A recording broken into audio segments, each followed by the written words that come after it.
edição, nós estamos aqui com mais um Gefire Podcasts. E hoje nós estamos com ela, a mina das escolas, a escritora, a mãe, aquela que nós adoramos ouvir. Ela, Uli. Ai, meu Deus. Chama ela então, pelo amor de Deus. O que eu tô fazendo aqui? Oi, pessoal. Eu espero que seja um momento de muito aprendizado para todos nós. E vamos ver o que Deus quer ministrar nos nossos corações hoje. Uli, eu acredito que para iniciarmos esse podcast, nós precisamos saber quais são os livros poéticos, né?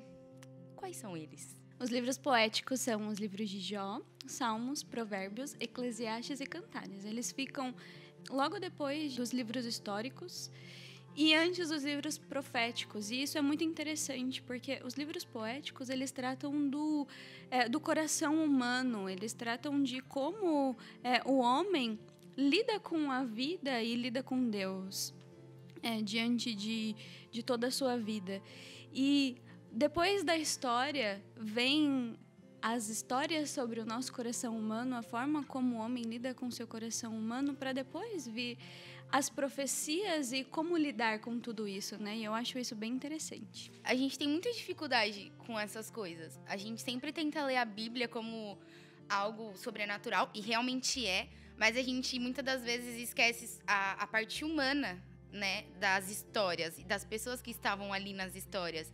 E eu acho que é por isso que muitas das vezes a gente lê esses livros e a gente não consegue digerir muito bem e extrair o máximo daquilo que está escrito. Porque a gente tem essa mania de olhar para aquelas pessoas e falar assim, uou! Sim, realmente é uou, né? Elas estão aqui, as histórias continuam sendo contadas. Mas a gente olha com um olhar de comparação, num sentido do tipo, poxa, olha o que aconteceu com Jó, por exemplo, né? Deus tirou tudo, Deus deu o dobro, e nossa, uou! Só que a gente não lê a história de Jó e extrai o máximo daquilo e olha, tipo, o quanto Jó também foi daquela pessoa, tipo, que eu acho que eu seria muito, que é tipo assim, poxa Deus, eu fiz isso, isso e isso, velho. Você lembra? Tentar olhar pra Deus e falar assim, você lembra que eu fiz isso, isso e isso? Sabe? E a gente não lê Jó com essa perspectiva, a gente lê muitas das vezes Jó com a perspectiva do tipo assim, Deus tirou tudo, mas Deus deu o dobro e, véi, sensacional a história. Eu acho de uma bondade, uma grandiosidade de Deus tão tremenda, ele nos mostrar que ele se importa com aquilo que nós sentimos e como nós administramos aquilo que nós sentimos e nos fazer entender que a nossa mente é limitada diante de todo o conhecimento dele, né? Que você deu o exemplo de Jó, por exemplo, que eu acho que já a gente vai falar um pouquinho mais dele especificamente, mas a gente vê com os livros poéticos que Deus, ele considera o coração humano, as nossas angústias, e ele quer nos ensinar a lidar com todas essas coisas, a lidar com a vida real, porque você vê que os livros poéticos, eles mostram muito isso, eles mostram o grande contraste, né, na maioria das vezes, daquilo que nós sentimos, daquilo que nós vivemos, e da perfeição e a santidade de Deus. E Deus, ele não desconsidera isso, muito pelo contrário. Ele coloca os livros poéticos para que a gente consiga entender melhor o nosso coração humano e consiga lidar melhor com isso. Mais uma vez, a bondade de Deus mostrando para nós, né? Através, mais uma vez, da Bíblia. E isso, para mim, é ele sendo o pai, mais uma vez, e se mostrando pra gente, né? E quem escreveu os livros poéticos? Vamos lá. O livro de Jó, ele provavelmente é o livro mais antigo que existe na Bíblia. Porém, não se sabe ao certo quem foi que escreveu Jó. Existem muitas especulações. Provavelmente foi fulano, provavelmente foi outro. O que é bem certo é que não foi Jó, porque a gente vê que, diante da história de Jó, ele não tinha a mínima ideia do que tinha acontecido antes de tudo que ele passou, porque mostra ali, né, o contato do diabo com Deus, e Jó, durante toda a sua história, ele não sabia daquilo que tinha acontecido, então é muito improvável que seja Jó. Alguns estudiosos dizem que o livro de Jó ele foi escrito mais ou menos ali na época de Abraão, mas não quando Abraão já era o grande patriarca, porque ele não cita, né, o Deus de Abraão. Então, ele conhece a Deus, ele tem a idade mais ou menos aproximada da idade com que as pessoas na época de Abraão morriam. Então, é estimado, assim, os estudiosos imaginam que aquilo tenha acontecido mais ou menos na época de Abraão, ou um pouquinho antes, mas não se sabe quem foi que escreveu. Existem várias especulações, acho que nem cabe muito a gente ficar falando, falam que foi esse, porque realmente não é certo quem escreveu. O livro de Salmos, ele foi escrito por muitas pessoas, só que quase metade desses salmos eles foram atribuídos a Davi, por isso que quando a gente vai falar, quase sempre a gente fala os salmos de Davi, né? Mas não, ele escreveu dos 150 salmos que tem lá, 70 foi ele que escreveu, mas tem contribuição de várias outras pessoas que a gente até conhece da Bíblia, por exemplo, Moisés teve contribuição, Esdras, alguns dizem que ele também escreveu uma coisa ou outra, e também alguns outros sacerdotes e pessoas de diferentes funções, vamos dizer assim, diferentes histórias na Bíblia. Provérbios, ele é atribuído a Salomão, apesar de terem dois capítulos que não foi ele que escreveu, mas que muito provavelmente essas pessoas que escreveram também foram instruídas por ele de alguma forma e inspiradas por ele. Cantares também, Eclesiastes e Cantares também foram atribuídas a Salomão, então a gente tem lá Jó, que a gente não sabe quem foi, né? Salmos, que foram diversas pessoas juntas, Provérbios, Eclesiastes e Cantares que foram atribuídas a Salomão. Perfeito. E qual é o propósito de cada livro, assim? Se tivesse que falar uma mensagem individual de cada um deles, o que você traria para nós hoje? Primeiro, eu acho que é importante a gente ressaltar o porquê que esses livros são livros poéticos, né? A gente pode ver poesia em muitos outros livros na Bíblia. A gente encontra pedaços diversos e em vários momentos na Bíblia. Mas, predominantemente, os livros que carregam a poesia em si, esse sentimento, né? Porque a poesia, ela trata do nosso coração, né? Ela trata desse sentimento. E os livros que trazem predominantemente a poesia são esses livros que foram separados como poéticos. E diferente do que a gente vê hoje, que a maioria das poesias, na verdade, hoje existem poesias de diversas formas, né? Mas geralmente quando a gente pensa em poesia, a gente pensa em rima, a gente pensa numa tal musicalidade das palavras, né? Só que a poesia feita na cultura deles era diferente, porque para eles a poesia era quando eles utilizavam algumas técnicas deles, como o paralelismo, por exemplo, comparações. Essa é o tipo de poesia dele. Então, Provérbios, você vê muito, né? Como tal, porque essa comparação é a poesia deles. Você vê as comparações e os paralelos que os salmistas vão colocando também. Então, essa era a forma deles fazerem poesia. E aí a gente tem algumas poesias que elas têm, que elas são completivas, que eles chamam, né? Que eu até separei alguns exemplos aqui para a gente ter mais ou menos uma ideia de como que funciona para eles. As completivas a gente pode ver lá em Salmos 19, 7, que fala: a lei do Senhor é perfeita, os testemunhos do Senhor são dignos de confiança. E por que elas são completivas? Porque os pensamentos se coincidem, mas um enriquece o outro. Então, eles fazem uma frase e depois eles fazem outra que enriquece aquilo que eles já tinham dito. Isso é a poesia deles. Também tem as contrastantes. Lá em Provérbios 3, 5, a gente vê: confie no Senhor e não se apoie no seu entendimento. Então, não tem como você fazer as duas coisas. Não tem como você confiar no Senhor e se apoiar no seu entendimento. Então, essas duas coisas, elas se contrastam e também se completam, né? Porque te fazem compreender aquilo que ele está dizendo. E também tem os sinônimos, que lá em Provérbios a gente vê muito isso. Lá em Provérbios 1, por exemplo, tem ouça o conselho do seu pai e não despreze o conselho da sua mãe. Se você for parar para pensar, é basicamente a mesma coisa dita de formas diferentes, né? Então, eles utilizavam muito esse jogo de palavras para fazer poesia. Quando você for ler esses livros poéticos, prestem atenção nisso, que é muito rico em detalhes, e eu acho muito legal o fato de isso ser valorizado por Deus, sabe? E de as pessoas utilizarem de todas as formas de raciocínio para louvarem a Deus e para exaltarem Ele de alguma forma durante as suas escritas. E isso a gente vê muito nesses livros, né? Mas vamos lá, então. Você falou pra gente falar de livro por livro. Vamos falar um pouquinho sobre o livro de Jó. Qual é a mensagem central do livro de Jó? É que todo mundo sofre. Todos sofrem. Para a gente dar uma contextualizada aqui, a história se passa quando Deus tem uma conversa com o diabo e o diabo fala, Deus fala, olha, você viu o meu servo Jó, que é íntegro, né? E aí o diabo fala, mas ele é o que ele é, por que o Senhor dá tudo para ele? Eu duvido que se o Senhor tirasse alguma coisa dele, ele continuaria sendo esse homem íntegro que você está falando. E aí, Deus permite que o diabo toque em Jó, porque ele sabia que não era isso que movia o coração de Jó.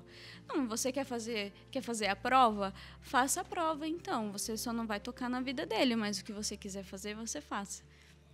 E aí as coisas elas começam a acontecer muito repentinas com Jó. Ele vai perdendo tudo o que é precioso para ele, tudo o que é valioso para ele.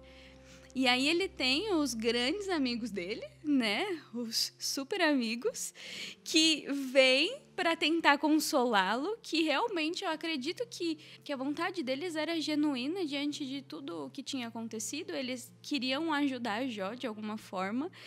Só que como que foi a forma deles ajudarem? Foi tentar procurar uma explicação para tudo aquilo que Jó estava vivendo. Não, você está vivendo assim porque você está em pecado. Não, você está vivendo assim porque é consequência de tal outra coisa.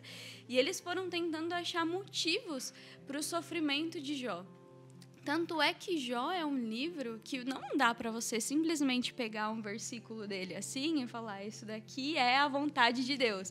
Porque ele passa praticamente o livro inteiro com discursos humanos tentando entender a razão do sofrimento. Só que são especulações que são completamente errôneas. Então, não peguem um versículo de Jó assim no meio do livro e falem, isso daqui é a vontade de Deus. Não, a gente precisa entender o contexto, precisa entender esse todo. E, na verdade, muitos dos livros de sabedoria humana, a gente precisa olhar a história como um todo. Por quê? Porque o coração do homem se revela ali. E a gente precisa entender o coração do homem se revelando e o coração de Deus diante daquilo. Porque é isso que a gente vê em Jó, que os homens ficaram o tempo todo tentando entender o porquê daquele sofrimento, o pra quê daquele sofrimento, é por causa disso, é por causa daquilo outro, por causa daquilo outro. E quando Deus se revela a Jó, Deus ele fala de várias coisas para Jó. Ele realmente se revela para Jó. Tanto é que aquele versículo que a gente conhece muito, né, que antes eu te conhecia de ouvir falar, mas agora é de andar contigo. Porque Deus falou muitas coisas para Jó, menos o porquê que ele sofria. Por quê? Porque isso não era o importante. O que aqueles homens tentaram especular o tempo todo, e o que a gente tenta a nossa vida inteira tentar explicar o porquê do sofrimento, não era aquilo o importante. O importante era Jó saber que Deus era Deus. E que ele precisava de Deus. E quando Deus se manifestou a ele, foi isso o que ele mostrou para Jó. E você vê que Jó, ainda diante daquele sofrimento todo, quando ele esteve diante da verdade de Deus e da presença de Deus, aquilo mudou completamente a forma dele ver as coisas. E foi no meio do sofrimento dele que ele de verdade conheceu a Deus.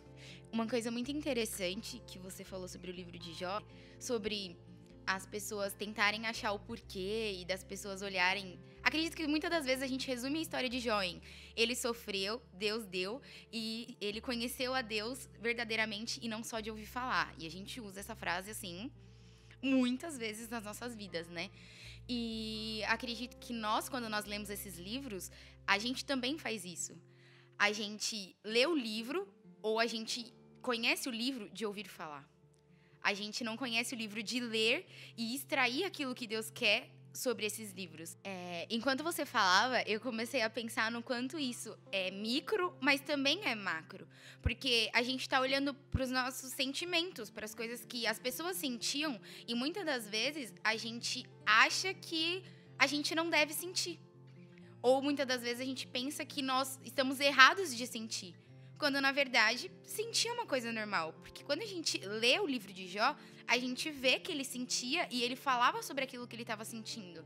Mas a gente resume ao livro aquilo que eu falei. A ele sofrer e a ele conhecer a Deus. Sim, conhecer a Deus é óbvio que é o mais importante, como você falou. Tipo, não importa o porquê ele sofreu. O importante foi que ele conheceu verdadeiramente Deus. E esse é o propósito e amém, velho. Não precisa de mais explicações. Só que nós, telespectadores, que estamos lendo o livro de fora, nós tiramos o aprendizado disso. Muitas das vezes a gente nem tira o aprendizado de que, caramba, a gente, apesar do meu sofrimento, tipo, trazendo pra minha vida, apesar do meu sofrimento, eu conheci mais a Deus diante disso. Não, a gente murmura, a gente reclama e no final das contas, a gente se acha incapaz, a gente começa a trazer todos aqueles falsos conceitos para as nossas vidas. Tipo, eu não sou capaz. Olha, Jó passou por tudo isso, conheceu a Deus e Deus deu o dobro. Só que a gente não olha o quanto Jó também sofreu e o quanto ele falou do sofrimento dele, né? A gente traz essas comparações que, na verdade, fazem mal para nós. Sim, e é interessante que você disse, né, que quando a gente lê, a gente pega pequenas marcações fortes do livro, né, e a gente não considera ele como um todo. Se a gente fosse parar para numerar o tanto de coisa que nós aprendemos, primeiro sobre o coração de Deus e sobre a nossa vida nessa terra, com o livro de Jó, é inumerável, né? Mas das coisas que a gente pode citar, assim, só por aquilo que a gente já falou por alto. Por exemplo, Deus começou o livro dizendo que Jó era um homem íntegro. Apesar de, em todo momento, quando os amigos dele tentaram encontrar um motivo para o sofrimento dele, falavam que era porque ele estava em pecado, porque ele ainda não tinha sido perdoado, porque aquilo era consequência de algo que ele tinha feito. Só que, justamente para que isso não fosse uma coisa que ficasse na nossa cabeça durante todo o livro, Deus já começa dizendo: eu vejo em Jó um homem íntegro. E aí a gente começa a entender que a justiça de Deus, ela não é uma simples fórmula de retribuição. Se eu fizer tudo bem, se eu fizer tudo certinho, vai ir tudo bem comigo. Por quê? Porque a gente vê um homem que Deus julgou como um homem íntegro, que Deus fala dos seus predicados, né, no começo desse capítulo, e ainda assim não foi tudo bem com ele. Porque o sofrimento, ele faz parte da vida. Isso não é uma retribuição do seu bem ou do seu mal. Isso é parte da vida. A grande lição do livro de Jó é: o que eu faço a partir desse sofrimento? Onde eu coloco meu coração quando esse sofrimento começa? Porque às vezes a gente passa tanto tempo olhando para nós mesmos, para os nossos sofrimentos e tentando entender dentro de nós o que nós fizemos e por que Deus está fazendo aquilo em nós, que nós deixamos de olhar para Deus e colocar o nosso coração nele e entendermos naquele momento quem realmente nós somos e quem Ele é em nós. E Jó, apesar de toda a dor que ele sofreu, ele se permitiu ver quem era Deus na vida dele naquele momento. E por isso Deus se apresentou a ele. E por isso ele pôde conhecer a Deus agora, de andar com Deus. Olha só, ele já era um homem íntegro, ele já oferecia sacrifícios em nome dos filhos dele, ele já era alguém temente a Deus. Então isso significa que há como você conhecer a Deus sem conhecê-lo andando com Ele. E Jó, ele só conseguiu conhecer Deus andando com Ele quando ele entregou o coração, a vida dele realmente a Deus, quando ele entendeu quem ele era e quem era Deus na vida dele. Então a gente vê essa justiça de Deus, que não é o princípio da retribuição, não é se você sofre ou se você não sofre, o justo também sofre. A gente vê Jó, que depositou a confiança dele em Deus, mesmo diante de tudo que aconteceu, e entendendo que Deus é soberano e perfeitamente sábio. Então, você vê que quando os amigos de Jó estavam falando sobre os motivos do sofrimento dele, eles estavam falando diante da concepção humana deles. E o que Deus nos mostra nesse livro? Que existe uma percepção que só ele tem. Porque por detrás dessa história, Jó não ficou sabendo. Então, às vezes, a gente julga a nossa vida e tudo que nós fazemos com a nossa percepção humana, com a nossa visão humana. E deixa de entender que existe algo muito maior e muito mais grandioso por trás disso tudo, né? Uma coisa que eu acho muito importante também a gente falar sobre o livro de Jó é que a gente costuma falar muito sobre por que as pessoas justas sofrem, né? Mas ele era tão justo, e por que ele sofre? A primeira coisa que a gente precisa entender, Jó, ele sim foi considerado como um homem íntegro. Porém, só há um justo de verdade nessa terra. E se você parar para pensar, esse um justo de verdade na terra, ele sofreu, e ele sofreu voluntariamente. Ele se doou ao sofrimento para que algo grandioso pudesse acontecer nas nossas vidas. E aí a gente olha pro sofrimento como se ele fosse um castigo, só que daí Deus veio encarnado nessa terra e ele se voluntariou ao sofrimento para que nós pudéssemos ter vida. Tiago, ele diz pra gente que o sofrimento, ele traz perseverança. Depois de tudo o que aconteceu com Jó, ele entendeu que agora ele conhecia Deus. Então a gente vê, Tiago, ele até fala de Jó, né? Porque a gente vê que realmente o sofrimento, ele provoca em nós algo que a vida tranquila não nos proporcionaria. Então, o livro de Jó, eu vejo ele como um livro que nos faz olhar para a nossa vida, para a nossa humanidade, para as nossas limitações e para as dores do dia a dia, não como um castigo, mas como uma forma de nós aprendermos algo, nós aprendemos que nós somos pó e que nós dependemos de alguém que é maior do que nós. É quando a gente sai da nossa zona de conforto, né? Quando dá aquela estremecida, igual aconteceu com o Jó. Tava tudo bem, tava tudo bonito, ele tinha tudo, tinha todo mundo ali. E aí, teve que dar ali uma diferenciada na vida, mudar algumas coisas. E foi o que aconteceu. Acredito que isso aconteça muito com a gente, até nos mínimos detalhes, né? Eu, particularmente, sofro muito mais com as coisas mínimas do que com as coisas grandes que acontecem na minha vida. Então, os mínimos detalhes são os que mais me fazem sofrer. São os que mais me fazem, ficar pensando assim, Deus, mas por quê? E agora, com você falando, eu comecei a pensar aqui que eu tenho que... É um particular meu, gente. Mas parar com esses porquês, né? Porque às vezes a gente fica tão focado no porquê, quando na verdade não é o porquê que importa, mas a lição que eu tô tirando daquilo, o quanto aquilo tá me fazendo crescer, o quanto eu tô sendo esticado, o quanto aquilo tem me aproximado de Deus. Acredito que ano passado tenha sido um exemplo para 90% das pessoas, né?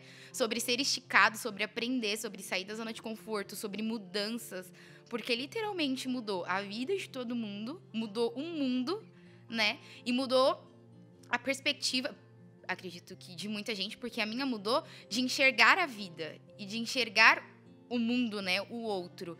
Então, eu tirei um aprendizado muito grande disso. E agora, parando para pensar, em nenhum momento, diante de tudo que aconteceu, eu olhei e falei, por quê? Eu só tentei extrair o aprendizado daquilo. Quando em outras ocasiões, em outras etapas da minha vida, quando aconteciam as mínimas coisas, eu sempre ficava me perguntando o porquê.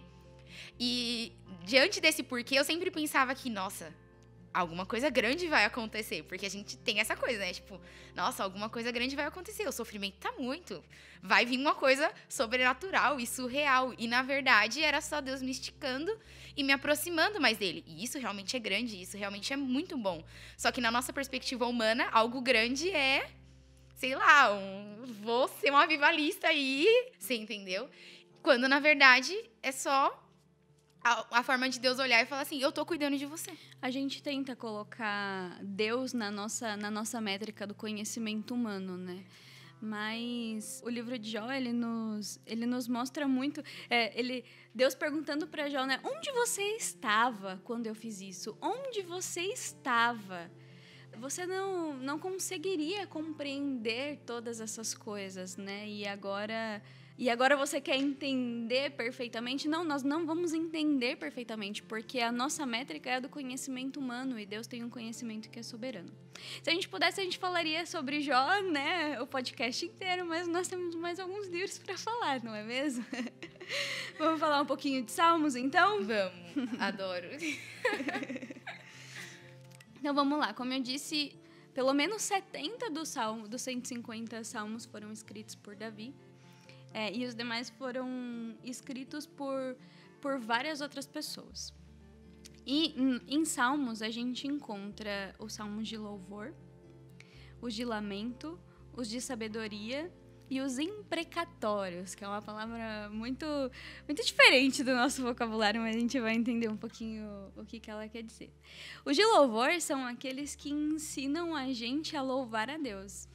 A gente encontra palavras de exaltação a Deus, a soberania de Deus e que nos inspira a conhecer a Deus e ver o quão maravilhoso e majestoso Ele é.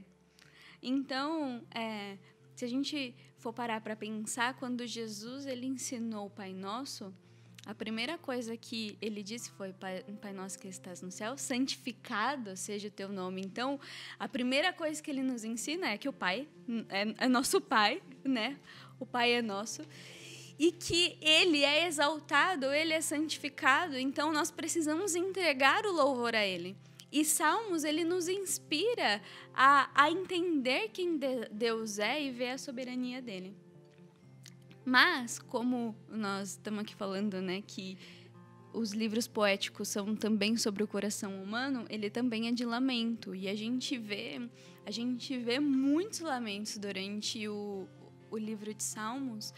E se a gente os interpreta, a gente até fica pensando, nossa, mas esse cara era um reclamão, né? Porque toda hora ele tá aqui colocando as angústias dele, né? E reclamando um montão e falando que era melhor ele estar morto. E porque a gente vê assim, ele realmente se rasgava, né? Na presença de Deus.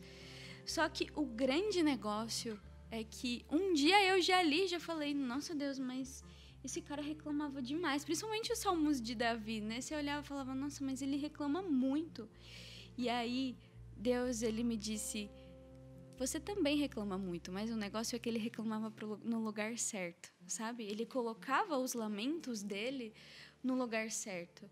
Então, a gente aprende com todos esses salmos de lamento que, sim, que nós temos várias coisas no nosso coração e que elas são ruins, porque ele realmente se rasgava nesses salmos e você vê um coração que você fala, poxa vida, mas você pensava em fazer isso, sabe?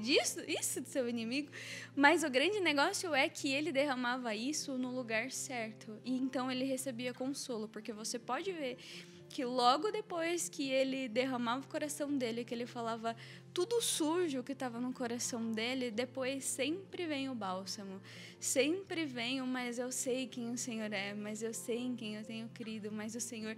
Então, por ele derramar os lamentos dele no lugar certo, ele tinha a paz e isso é o que nós podemos aprender com esse salmo de lamento. Também tem os salmos de sabedoria, que instrui a gente com relação à vontade de Deus, ao coração de Deus. Um exemplo muito claro que eu amo é o Salmo 119, que nos mostra o quanto a palavra, ela a palavra, ela, quando viva dentro de nós, ela nos transforma completamente. Para mim, o Salmo 119 é o melhor da Bíblia, sabe? É o melhor versículo, o melhor capítulo da Bíblia para mim é o Salmo 119, porque ele é muito especial. Tanto é que, se você for olhar o Salmo 119, ele foi feito em diversas estrofes, se você reparar lá. Que pra gente não faz sentido nenhum aquelas palavras que estão lá, colocando cada título, mas é porque aquelas palavras são correspondentes a cada letra do alfabeto hebraico. Então, o que ele fez? Do A ao Z deles, né, vamos dizer assim, do A ao Z, ele colocou as estrofes no original, sempre começavam com aquela letra. A fim de quê? A fim de que as pessoas decorassem.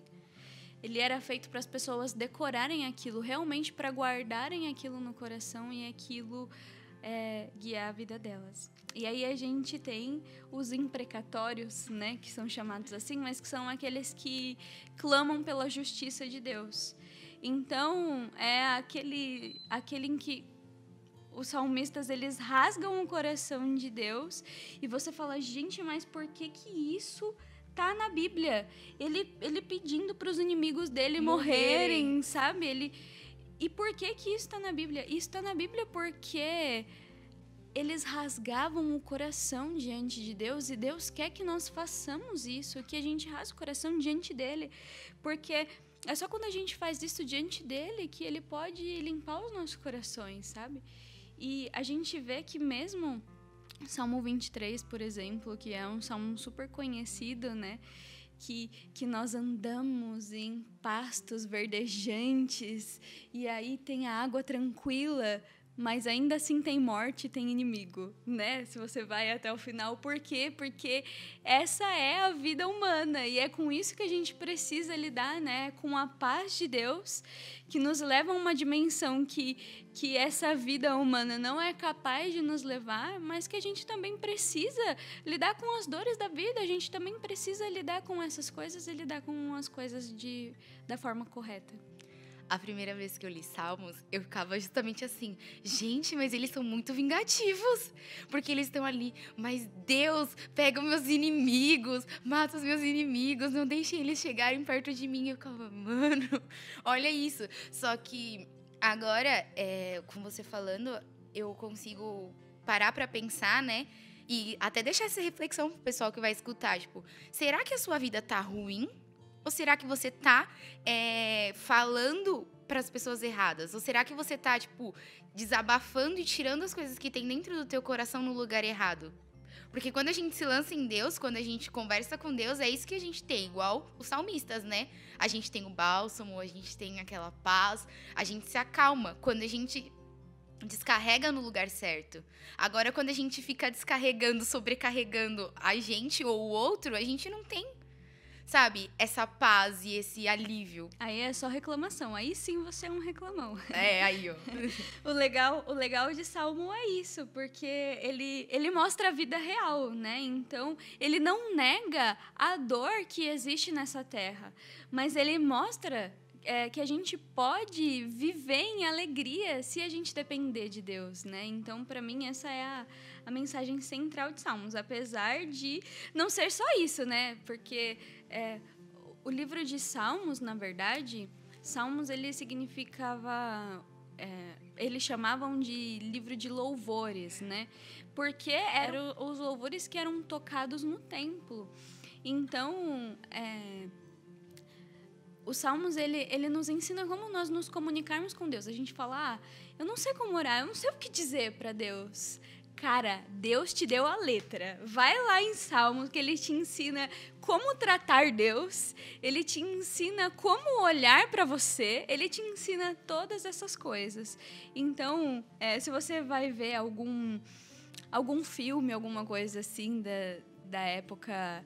dessa época mais bíblica, assim, você vai ver que as pessoas acordam assim, Deus, tu que é soberano, obrigado pela sua misericórdia que se renova todos os dias. Eles fazem eles dizem umas palavras tão bonitas para Deus. Por quê? Porque eles se inspiravam, né, nesses salmos. Esses salmos, eles fazem realmente a gente olhar para Deus e ver toda essa soberania e até ter palavras mais bonitas para dizer para ele. Sensacional, perfeito. E aí, qual é o próximo livro? O próximo livro é o livro de Provérbios.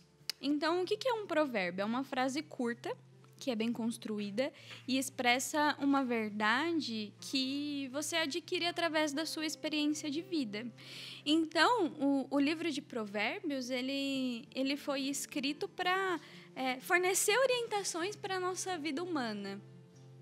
A maioria dos provérbios eles foram atribuídos por Salomão, mas acredita-se que eram ditos populares que as pessoas fez uma coletânea, ditos populares e que estavam de acordo com o caráter de Deus, e que ele fez uma coletânea de todos esses aprendizados que pai passava para filho, né? Porque isso era uma coisa muito, muito real e muito constante na cultura deles. Então, eles passavam muitos ensinos e muita sabedoria de pai para filho, e aquilo que eu aprendi eu passo para você. Então, ele fez uma coletânea de todas essas coisas que ele aprendeu no decorrer da vida e colocou ali no livro de Provérbios. Eram ditos populares sábios, né, gente? Não é a voz do povo é a voz de Deus, umas coisas assim, não. Não, muito pelo contrário. Ele pegou ensinamentos que estavam de acordo com a verdade e com o caráter de Deus, e ele fez com que isso se prolongasse geração por geração. Então, primeiro que o livro de Provérbios e todos esses conselhos, eles se tornam ainda mais especiais porque quem escreveu foi alguém que teve a sabedoria dada por Deus, né? Uma sabedoria que era sobre-humana, vamos dizer assim, né? Então, isso torna a leitura ainda mais especial, né? Porque a gente vê aquele homem que ele era mais sábio do que todos antes de Jesus aparecer, obviamente, que era mais sábio do que todos, e ele fez todos esses escritos, né? Só que daí a gente também vê que diante de toda a sabedoria que ele tinha, uma coisa que ele deixa muito claro e que a vida dele transmite ainda mais é que o temor de Deus é mais importante do que qualquer sabedoria humana ou até mesmo inspirada por Deus. O temor a Deus é o princípio da sabedoria. A gente vê Salomão, por exemplo, que era um homem que teve uma sabedoria dada por Deus, mas que no momento em que ele perdeu o temor a Deus, ele arruinou a vida dele, ele arruinou a história dele. Então, a primeira coisa que nós precisamos entender é que, acima de qualquer outra coisa, nós devemos temer a Deus. E o livro de Provérbios, ele fala muito sobre o temor a Deus, né? Não preciso falar mais nada, você falou tudo.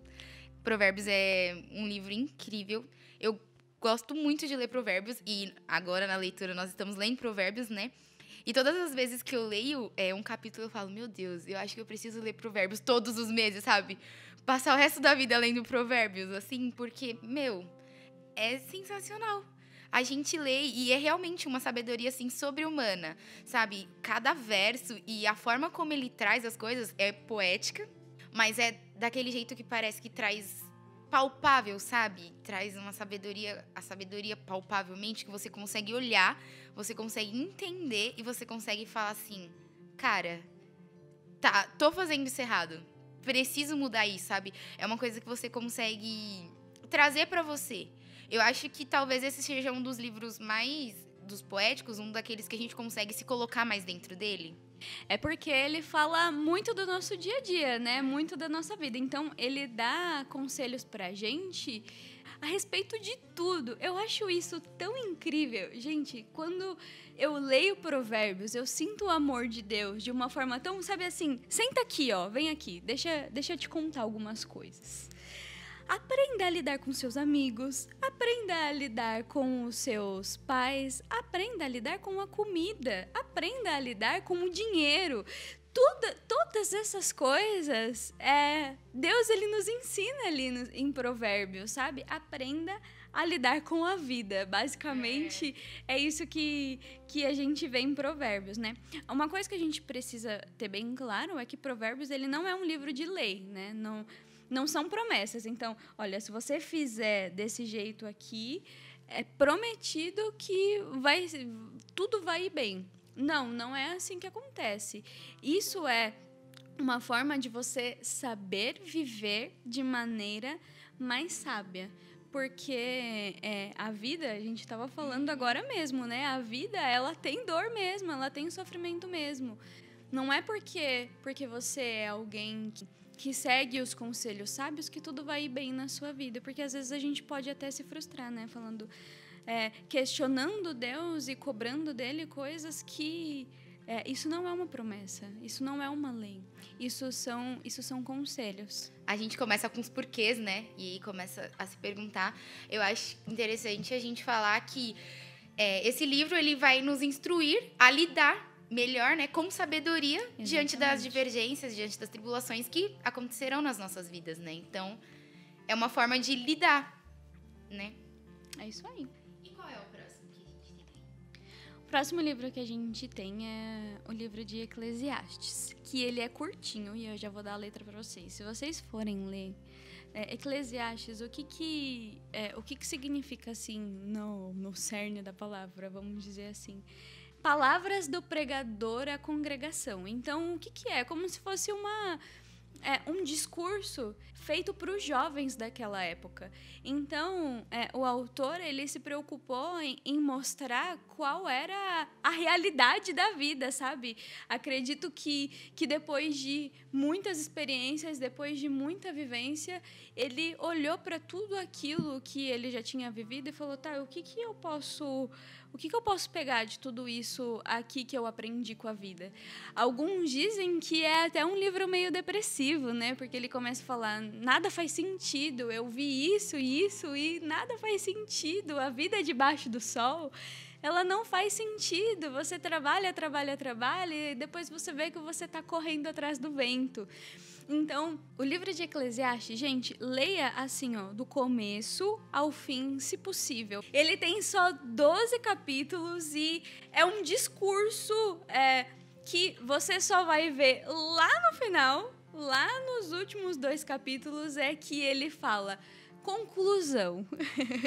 Ele começa a dizer o que ele concluiu com tudo aquilo que ele observou, porque realmente os primeiros capítulos ele começa a mostrar nada disso faz sentido. Eu percebi isso, percebi aquilo,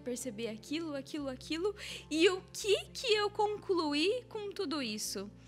Que debaixo do sol não há uma felicidade verdadeira. O que tem valor de verdade é adorar a Deus. É isso que ele conclui diante de tudo, depois de tudo o que eu vi. O que realmente tem valor nessa vida é adorar a Deus. Então, a primeira coisa que eu acho demais é que ele fala que nada debaixo do sol tem uma felicidade verdadeira. É tudo momentâneo. E o que tem acima do sol? Acima do sol a gente tem Deus. Acima do sol a gente tem os céus, né? A gente tem os céus que são infinitos. Então, nessa vida aqui, nenhuma felicidade é verdadeira. E eu estava pesquisando e eu achei bem interessante, porque a palavra trabalho, que ele usa muito no livro de Eclesiastes, é você fazer algo para receber recompensa, para você receber o dinheiro, né? Que geralmente o trabalho, o que você faz? Você trabalha para receber dinheiro. Então, esse trabalho era esse labor que você fazia para receber uma recompensa material. E aí, isso nos mostra uma coisa muito interessante, porque ele fala que ele percebeu que isso é tudo vaidade, é inútil. Primeiro, essa palavra vaidade, inútil, ela vem de uma palavra que eles usavam que é como se fosse neblina, sabe? E o que a neblina faz? Ela deixa as coisas embaçadas e vai embora. E é isso o que você fazer as coisas querendo felicidade nessa terra te faz enxergar as coisas de maneira equivocada, de maneira embaçada, e simplesmente essas coisas elas vão embora. E esse trabalho que ele fala, que vê as pessoas trabalhando debaixo do sol, e isso também é vaidade, isso também é inútil, né? Ou seja, isso também é neblina, é um trabalho que você faz em busca de coisas materiais. E aí a gente vê, lá na essência de tudo, né? Lá em Gênesis, que Deus ele entregou o trabalho para o homem. E isso foi um dom de Deus. Você vai fazer isso, você vai governar sobre esses animais, você vai nomeá-los. Isso era o trabalho de Adão. Então, isso foi um dom de Deus. Uma vez que a gente entende que esse dom ele vem de Deus, a gente começa a entender que o nosso trabalho ele veio para estabelecer o reino de Deus e não para buscar coisas materiais, como é esse trabalho que ele está falando lá em Eclesiastes. Então, quem busca a vida longe de Deus vai ter uma vida vã. É basicamente isso que ele fala lá em Eclesiastes. Então, não viva e não doe a sua vida buscando coisas palpáveis nessa terra. Mas viva nessa vida buscando que tudo o que você faça seja para exaltar o nome de Deus e para trazer o reino de Deus para essa terra. Mais uma vez, me veio na mente que os livros poéticos, eles falam da vida, né, como a gente já falou aqui, mas eles sempre tentam trazer para aquela coisa do tipo, olha para Deus, sabe? Em Jó a gente viu o sofrimento, em Salmos a gente viu os louvores, a gente viu ele se derramando na presença de Deus, e em Provérbios a gente vê Salomão falando da vida cotidiana, mas em todo momento eles falam, olhe para Deus, Deus é o centro, vamos olhar para Deus, porque, beleza, essas coisas elas acontecem. Aqui nos livros a gente vê alguns exemplos, a gente vê que nós não estamos sozinhos, nós não sofremos sozinhos, nós não somos os únicos, os escolhidos para sofrer, né? Os escolhidinhos para sofrer, os sozinhos, mas olhe para Deus. Sabe, tipo, em Provérbios a gente tem a sabedoria para lidar com isso. Em Salmos a gente vê que a galera tá se derramando em Deus. Então vamos se derramar em Deus pra gente lidar com isso melhor. E a gente acaba esquecendo. Mas até no capítulo 3, a gente para só no há tempo para todas as coisas. E não é só isso, tipo, até nesse capítulo tem muito mais coisa. Tipo, vai descendo e vai discorrendo outras coisas. Mas a gente tem a mania de parar e pegar um versículo separado e falar, não, é isso aqui. A gente vê que Eclesiastes é o quê? É um livro de alguém que buscou um propósito na vida e ele não encontrou. Até ele chegar à conclusão dele, né? Que o que realmente tem valor, né? É adorar a Deus. Então, é um livro que ele aponta a gente para Jesus, porque é só em Jesus que a gente vai ter a vida plena, que a gente não vai encontrar satisfação nessa vida. Então, agora que você já ouviu tudo, todas as lamúrias dessa vida, tudo o que não faz sentido, tema a Deus e guarde seus mandamentos, pois isso é o essencial. Ponto, sabe? Então, é um livro que nos faz olhar para a vida de uma forma completamente diferente, porque a gente vê alguém que buscou viver nessa terra algo que fosse duradouro, algo que fosse verdadeiro, e ele olhou e ele falou, não tem sentido, se não tiver Deus, não tem sentido, se a minha vida não for para Deus, eu estou fazendo nada, minha vida é neblina, minha vida é inútil, ela simplesmente está aqui para embaçar a visão dos outros e ela vai passar e nada vai mudar, sabe? Então, a razão da nossa vida a gente encontra em Deus. Então, se você está aí frustrado, talvez seja essa a razão, você não encontrou em Deus, você não olhou para Deus. E aí, qual é o último? O último livro que a gente tem é o livro de Cantares de Salomão, que é um livro mais curtinho, né? A escrita também é atribuída a Salomão, né? E aí ele mostra pra gente a intimidade de um homem e de uma mulher. Então ele exalta a pureza do afeto, mostrando a beleza, a santidade do amor romântico entre um homem e uma mulher no contexto do casamento. Então, ele ensina o que pra gente? Primeiro, ele ensina os passos para uma vida conjugal que seja harmoniosa. Então, quando a gente pergunta o que Deus planejou para o casamento, A resposta tá lá em Cantares, porque o noivo compara a noiva com as melhores visões que ele já foi capaz de ver ou de sentir, né? A gente ouve assim, nossa, porque os seus cabelos são como o cavalgar das éguas do faraó, né? E você fala, gente, mas o que é isso, né? Do que ele tá falando? Mas é porque ele tá comparando com a visão mais linda que ele já viu na vida dele. Eu não sei como que era chegar a todos aqueles cavalos, todas aquelas éguas juntas, né? Então, aquilo que tinha de mais lindo na visão dele, ele comparava com a vida dele, o prazer dele de ter aquela mulher ao lado dele, né? Então, isso é uma coisa que a gente precisa entender, né? Que as comparações que eles faziam era das melhores coisas que eles já tinham visto na vida deles, né? Apesar de pra gente não fazer muito sentido porque não tá no nosso contexto. Mas aí a gente vê a essência desse relacionamento. Essa noiva era o que ele já tinha visto de mais lindo nesse mundo. E essa noiva, ela tratava o noivo como se ele fosse a única pessoa que existisse no mundo. Era tudo o que importava para ela, né? Então, homens, a gente aprende o quê? Com Cantares, elogiem as suas esposas, né? Façam elas se sentirem importantes, amadas. A mulher, sirva-o com prazer, como se isso fosse o melhor presente, né, que você pudesse dar. Então, a gente vê que depois, lá em Apocalipse até, Jesus ele se compara com o noivo e a gente com a noiva. Às vezes a gente atribui o livro de Cantares somente como se fosse uma alegoria ao relacionamento do noivo com a noiva, mas não é só isso. Eu acredito que isso daqui é um relacionamento genuíno de um homem e de uma mulher na pureza e na santidade do casamento, mas que no momento que Deus quis comparar o relacionamento de Jesus com a igreja, ele pegou esse exemplo de santidade, de pureza genuíno para mostrar, olha, eu sou como esse noivo, que olha para você como alguém que é muito importante. E noiva, tenha prazer em servir a esse noivo e olhe para ele como se ele fosse o mais importante que existe na sua vida, né?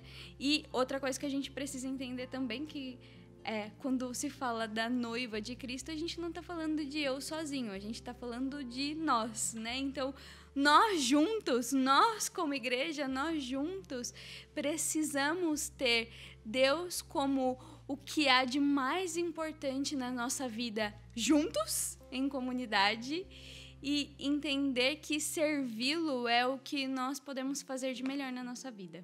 Sensacional. E mais uma vez, o livro mostrando Deus como centro e como aquele a quem a gente deve ter os olhos fixados ali, né? Os livros poéticos, eles mostram que Deus, ele se preocupa, sim, com os nossos sentimentos, que Deus, ele percebe a nossa humanidade, mas que mesmo diante da nossa humanidade, é possível que a gente sirva a Deus de modo genuíno. Porque é isso o que a gente aprende com esses livros poéticos. Deus nos mostra, olha, eu conheço o seu coração, eu sei das suas fraquezas, mas eu também sei que você pode ser melhor do que isso, sabe? Eu também sei que eu posso ser o centro da sua vida se você permitir que isso aconteça no seu cotidiano, porque você vê aqui os livros poéticos, eles tratam da nossa vida cotidiana e como a nossa vida cotidiana, ela pode louvar a Deus, ela pode exaltar o nome de Deus, ela pode glorificar a Deus. Como? Se o nosso coração estiver no lugar certo. Então, se o nosso esforço não estiver para coisas dessa terra, mas estiver sim para o reino dele, sabe? Se o nosso esforço for para que ele seja glorificado e para que o nome dele seja exaltado, sim, é possível. Diante de tudo que nós falamos hoje, e na prática? O que você deixa pra galera? Quando a gente lê os livros poéticos, a gente precisa entender que o coração humano em contraste ao coração de Deus. Então, com ele, a gente analisa como a gente está lidando com a vida e quem realmente tem sido o Senhor dela. Os livros poéticos, você pode ver que ele vai tratar da vida cotidiana, do nosso dia a dia. E Paulo, né, já trazendo lá para frente, né, Paulo, ele ensina o que pra gente? Que até o nosso comer e beber deve glorificar a Deus. Então, quando a gente lê esses livros e a gente percebe a nossa vida cotidiana nele, a gente precisa começar a refletir. A minha vida tem glorificado a Deus? Minhas palavras têm glorificado a Deus? O meu trabalho tem glorificado a Deus? Os relacionamentos que eu tenho têm glorificado a Deus? Então, os livros poéticos, eles trazem a gente a refletir sobre tudo isso. Amém. Muito obrigada, Uli, pela sua presença. Muito obrigada por aceitar mais um convite nosso. É sempre muito bom e sempre muito enriquecedor estar com você. E pra galera que escutou esse podcast, eu oro para que tudo que foi dito aqui gere fruto no teu coração, que você venha terminar esse podcast pensando, nisso que a Uli deixou aqui como prática para nós. E até o próximo episódio. Amém, gente. Foi um prazer estar com vocês e até a próxima.